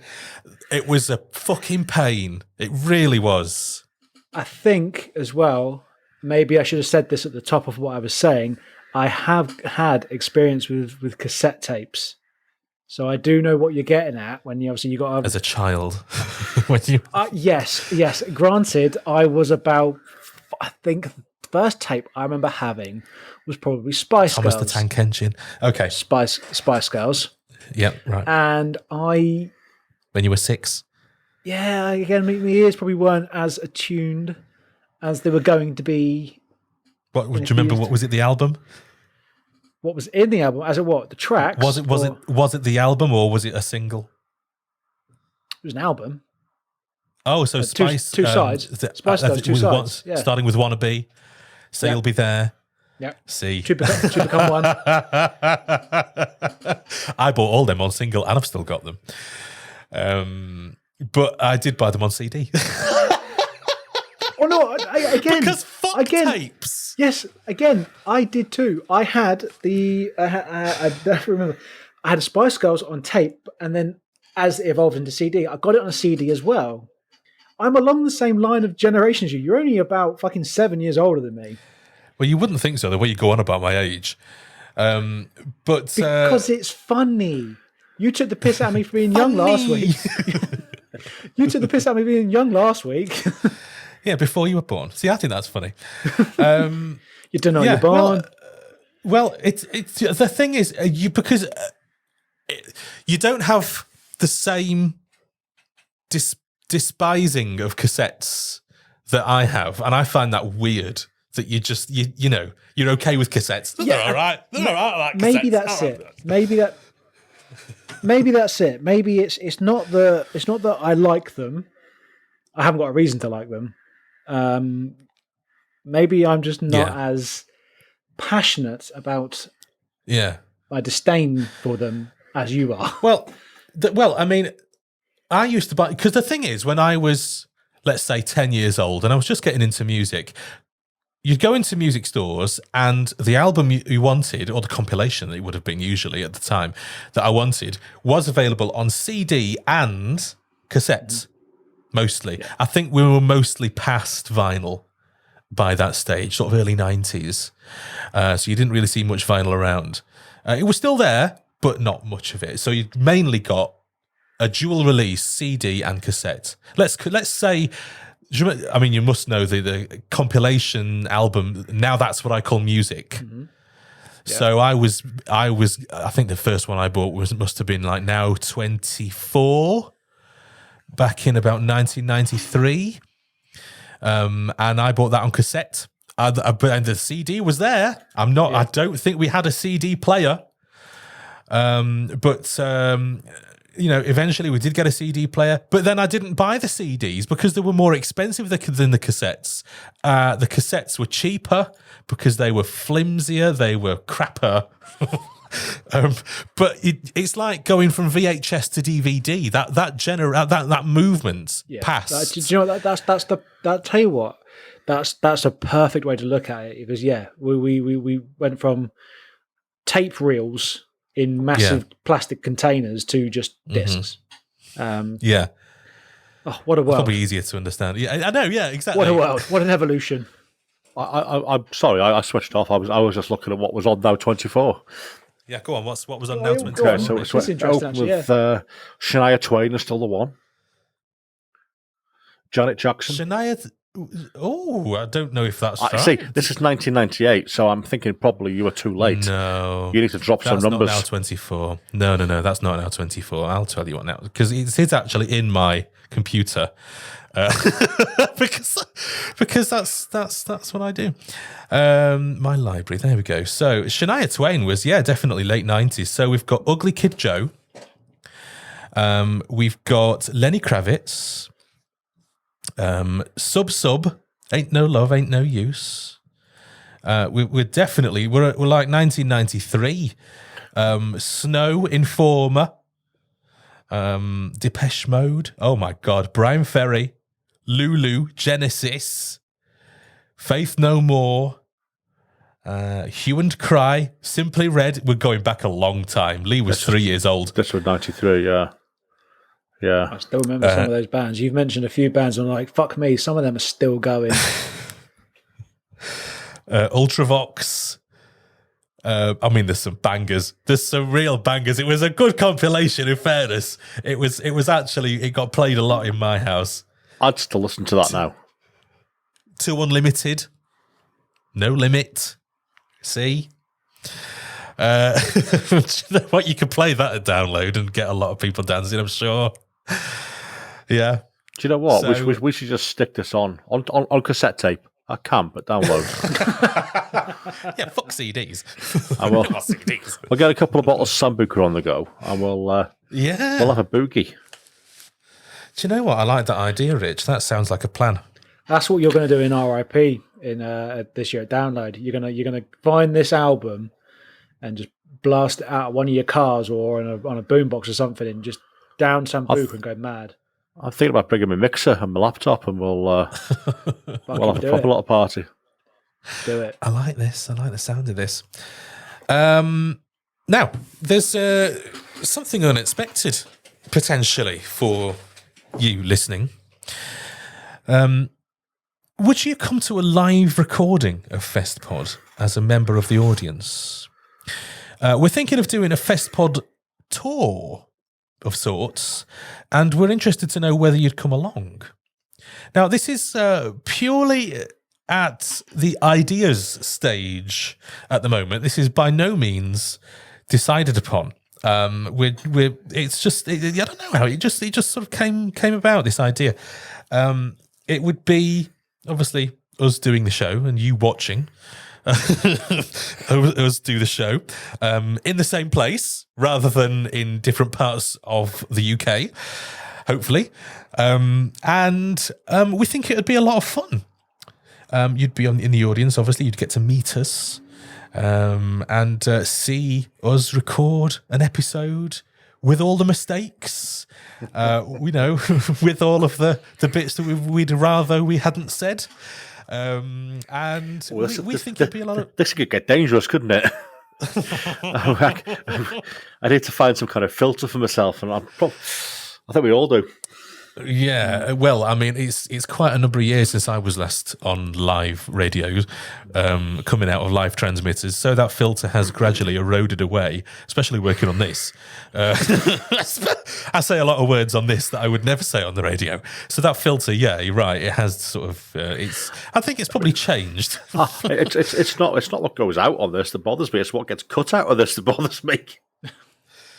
Yeah. Yeah, and if you're lucky enough to be a Patreon, then you see all the bits that get cut, which is always exciting and new and different. What were your favourite bits from the outtakes that you've just seen that went out from the last episode, Rich? Oh, it put me on the spot. I wasn't expecting that. So I saw you getting comfortable there. And I thought, let's bring Rich back in. I'd forgot how bad my connection was to the studio last episode, and that's just how the outtake starts, is me just disappearing from the studio and coming back in. And I forgot that even happened. I tried to put it out of my head. Yes. Yeah, but no. There's a lot that goes on that you don't see. There's a lot of arseholes. There's a lot of everything else. Yeah.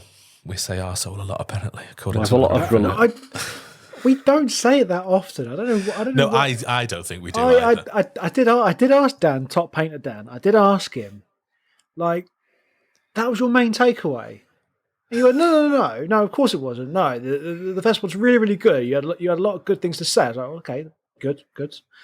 But there was one particular section apparently where I'm talking about. I think he said I must have been talking about. Not bar staff, but beer prices at Brixton or something along those lines.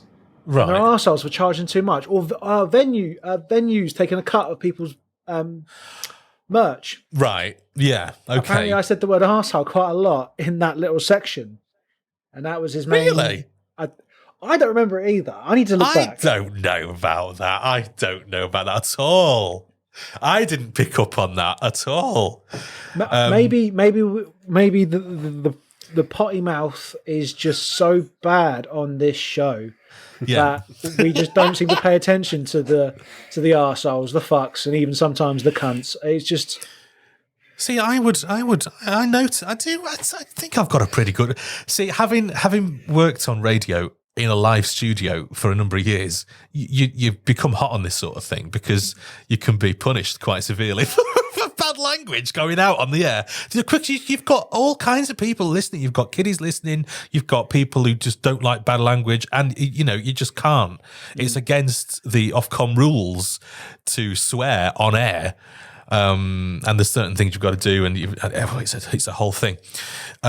But here, because it's we can say what we like because we're not under Ofcom rules. It's a recording. It's not going through any transmitters, so we can say what we like, and it's quite nice, to be honest, because we can be real. We can be real people, and we can call people arseholes if we want to. So it's kind of liberating, and it is dangerous to get into that frame of mind because you want to say what you think without that filter, and that filter that may have been there gradually goes down the river and is never seen again. I'm hoping that I could still do it, and if I was offered a job again on the radio, I would be able to go on there without saying fuck. It would click back in straight away, wouldn't it? It would click back in as soon as you got your mic hot. It would come back. It really would. Yeah, it's about situational awareness as well, isn't it? So yes, you're sitting in the Festpod studio. You can say what you want. Yeah, you put yourself behind the mixing desk in a radio studio, and it's a different ball game. It is. Yeah, I suppose it's different. Yeah, because you've got all the equipment and screens around you, and it's a very formatted thing. That was always the thing about working in commercial radio. That always sort of because you've only got a certain amount of time to speak, and it was all prepared. I mean, I don't know if you know this about local radio. All of our listeners listening to this, it may sound off the cuff when you're half listening to the radio station. But no, it's all prepared. It's all thought about and gone through, and it isn't just, it may come across, if the DJ's good, if the presenter's good, it comes across as, I've just thought about this and I'm just talking to you about this, like you're my mate. But no, it's all prepared. So it can get very formulaic. And of course, when you're doing that, you're not thinking, I'll just say cunt here. Despite when you've got somebody on that you really don't want to be there, you really want to say, you're just a fucking... No, that never happened. That happened off air whilst the presenter who I would have said that about had gone. But anyway, yeah, so this whole thing came from, would you come and see us on tour? would I come and see you on tour? Do I have to Probably come not, see you? Do we have to be there? Do we have to come and see you? Well, if we set up if you arranged an audience and then we didn't turn up, it'd be a bit shit, wouldn't it? Really, fucking hilarious. I think it'd be a good Fire Festival, wouldn't it? Joke. Fire Festpod. Yeah, you're spot on there, Rich. I never thought of that. That's very true.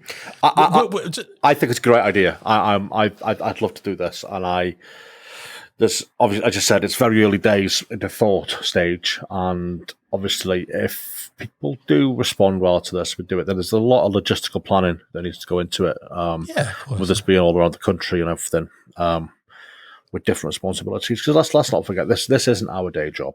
No. I wish it was, but it's not. And I think it'd be great. Well, it could be. Exactly. I have my rider. I have the demands for a certain type of tour bus. Yes, but I think it'd be just great to get to meet some of our listeners and just have a chat, have a beer afterwards, or whatever. Yeah. It's just a bit of an excuse for a bit of a laugh. I mean, that's all this is, really. We get together and have a bit of a laugh, talk about the news, and it'd be great if you were there too. is my thinking on it. It's. I mean, we're not talking about booking Wembley Arena. You won't be watching Festpod on the massive stage. Give us 6 months, we'll be there. It'll be fairly. I would imagine it'll be fairly small, like a pub or something, or a metal venue or something. But yeah, we would like to do it. We would like to. It's just a matter of whether you would like to and whether you would pay to come and see this.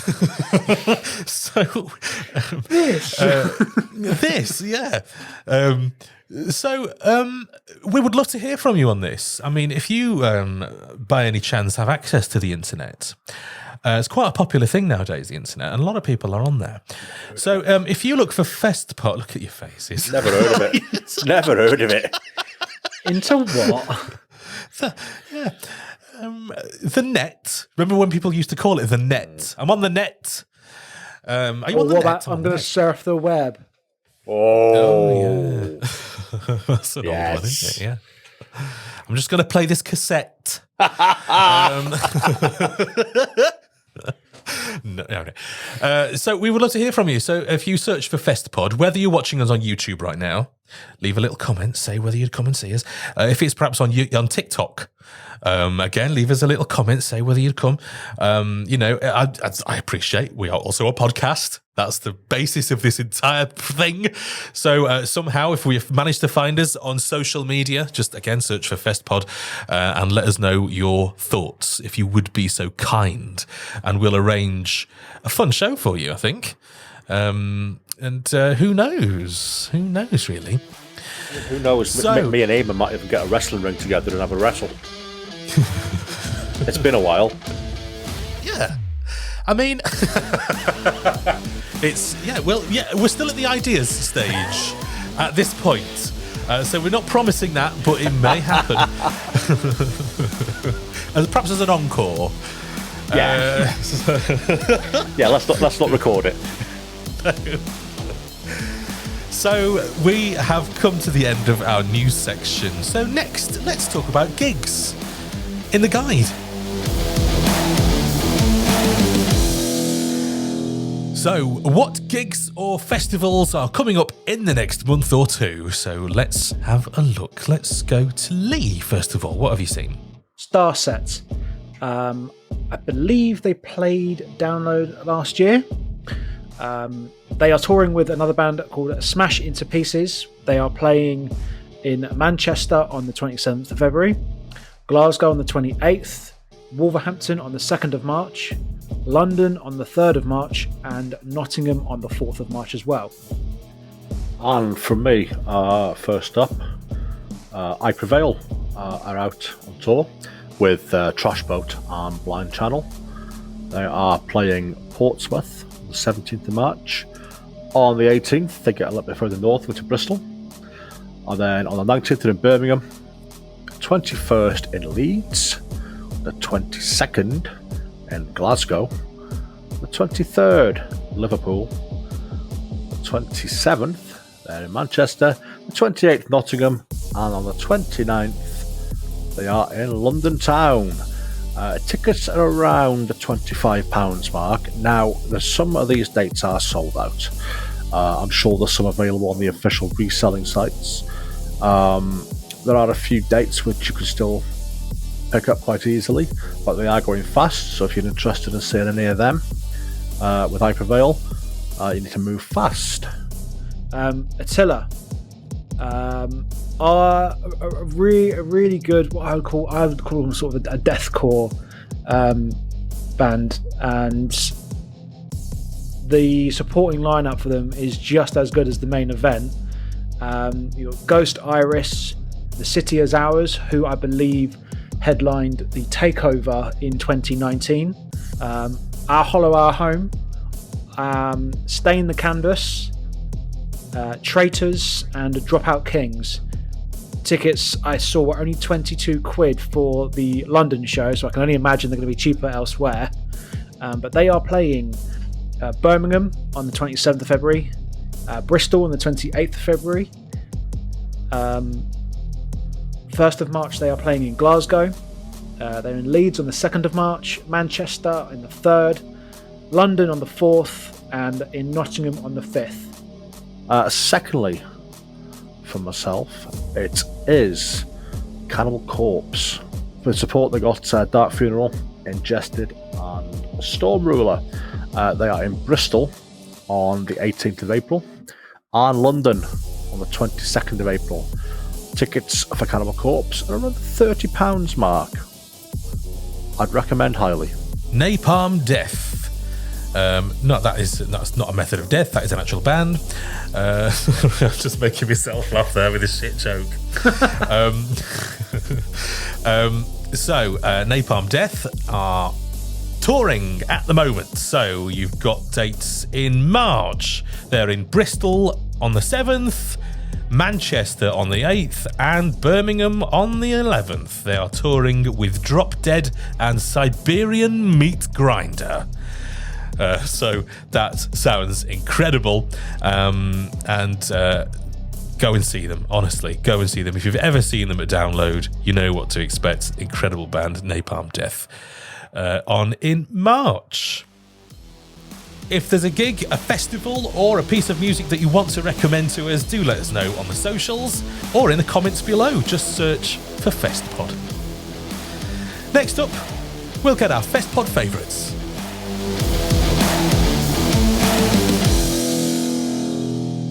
This is where we recommend something we've seen that we like.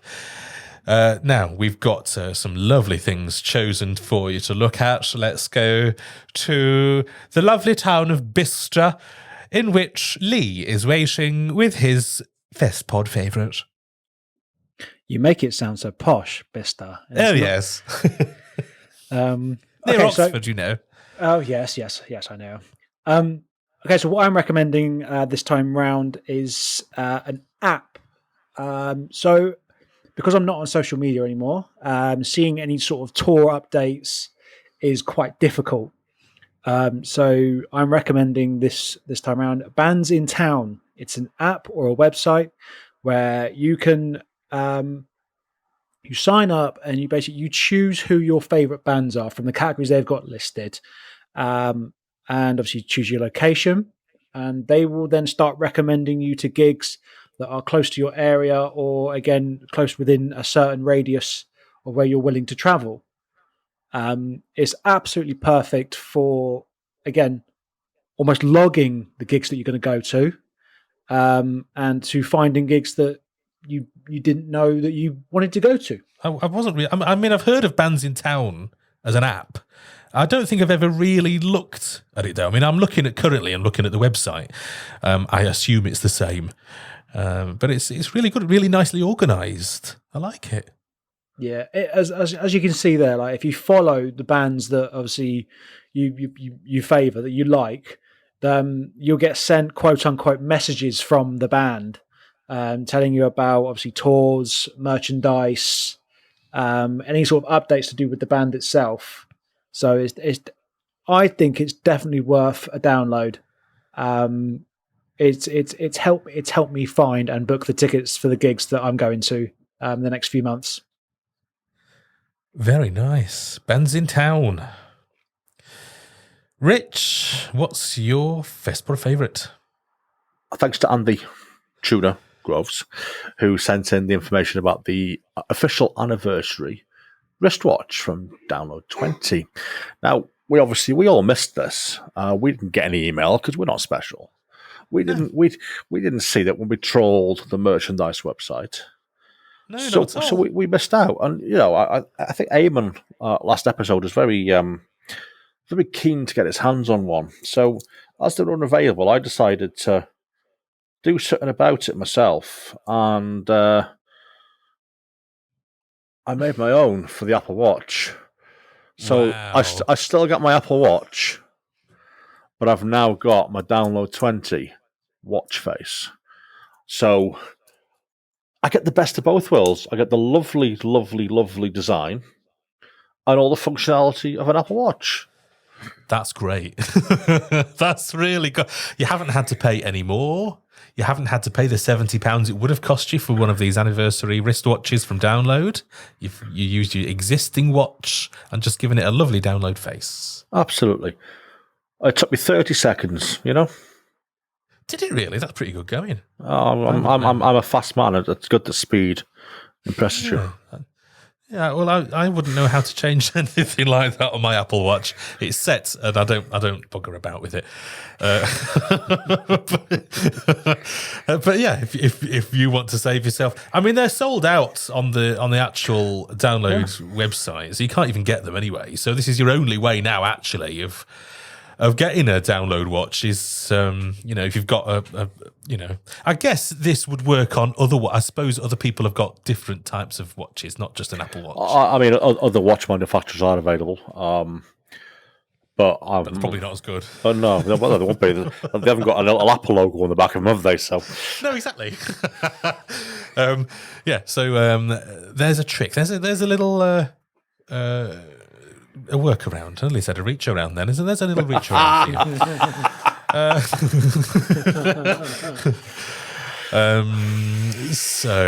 My Festpod favourites for this episode is now it's Sleep Token. I'm sorry, it is Sleep Token. They've got a new album that has basically, it hasn't come out, but I guess it's been announced. So all the tracks that they've up to about 5 tracks now. They've been drip feeding us. So has it been released then or not? Well, it's no. I mean, it's because you can pre-order it. So all the tracks, all the singles from the album that are coming out, they're out, and you can. It's a weird thing, isn't it, that you can buy tracks from albums that aren't out yet, but they're on the album. So you can buy the album, but you haven't got the full album. You've just got the single. It's so confusing. So you've got. So you're still waiting for the full release. I am. Yes. You love this now, don't you? Since you've discovered this word. But yeah, the new album is "Take Me Back to Eden." It's coming out properly on the 19th of May this year, and it's available from all of the normal places. So yeah, have a look out for this album. I've pre-ordered it actually, and they charge you as the tracks come out, so it cost me £5. But I think we're due another 6 or 7 tracks, so have a look out for that when it comes out. So that is all we have got for you this time around. So thanks for your attention and thanks for watching and listening. It's time to plug what else you do, Festpod hosts. Lee, are you doing anything? Do you have anything else going on? Have you got anything to plug? I've got stuff to plug, but I'll also talk about the TikTok. I'm on TikTok. TE_LEIGH_vision or television. I've not made any videos, so yeah, I'm on nothing else but it. So yeah, please send me TikToks, make me laugh. Make videos and send them to Lee. No, that sounds so wrong when you say that. That's not what. You make me out to see some sort of sex pest. I don't believe he used those words. He didn't. I don't believe I did either. No. It's the what's the word I'm looking for? The insinuation. Whatever. Thank you. You're welcome. Yes. I don't know what I'm doing to insinuate that you're a sex pest. But make some videos and send them to Lee. He will watch them.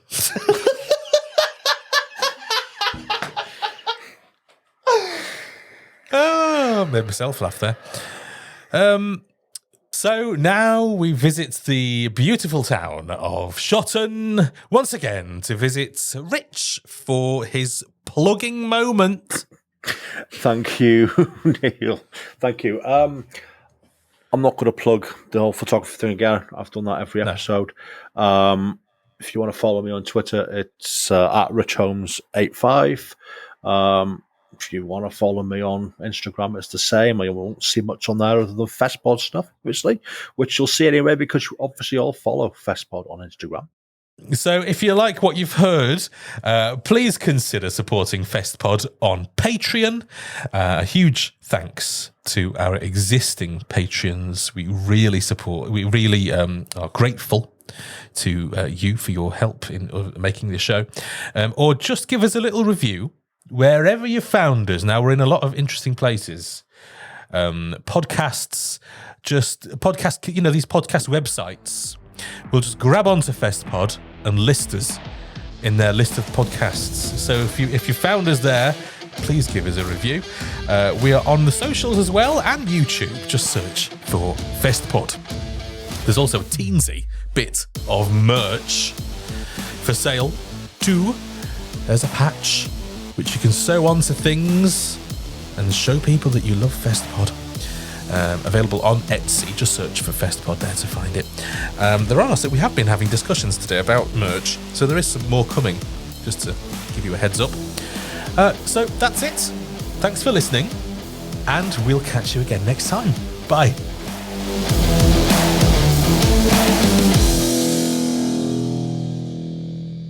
A Wilco Productions podcast. Nobody enjoys an early release.